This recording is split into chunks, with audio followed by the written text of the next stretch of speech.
Dieveniškių istorinis regioninis parkas yra rytinėje Šalčininkų rajono dalyje, siaurame kyšulyje, kuri iš 3 pusių supa Baltarusijos žemės.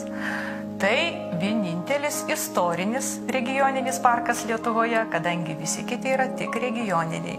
Na ir šis statusas yra suteiktas dėl savito ir unikalaus šio krašto etnokultūrinio palikimo.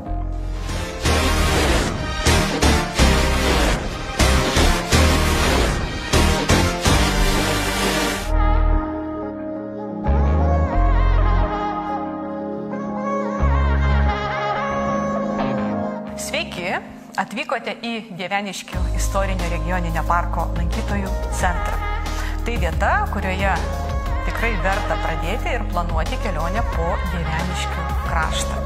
Čia jums bus suteikta visa informacija apie saugomas vertybės, gamtos kultūros paveldo objektus, lankytinas vietas, poilsio vietas.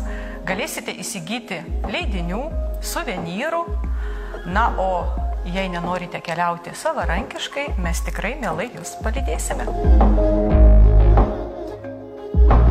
Lankytojų centre veikia vidaus ekspozicija, kurios tema etnokultūros paveldas. Ekspozicija apima 2 aukštus. Pirmame aukšte, kaip matote, yra eksponuojama ir suteikiama informacija apie saugomas vertybės.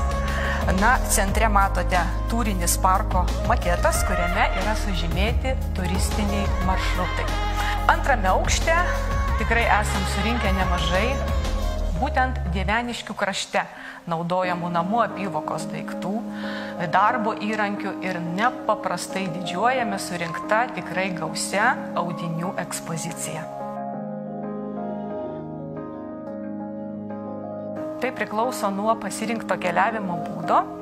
Labai dažnai lankytojai atvyksta pas mus į lankytojų centrą, palieka automobilį kieme ir eina pasirinktais pėsčiųjų maršrutais, kurie yra sužymėti, tai yra 6 arba 10 kilometrų. Kiti lipa ant dviračio ir mina. Taip pat yra 2 turistiniai maršrutai dviračių, 23 ir 30 kilometrų. Na, o jeigu norite keliauti automobiliu, tai jau patys ilgiausi maršrutai 50 arba 100 km.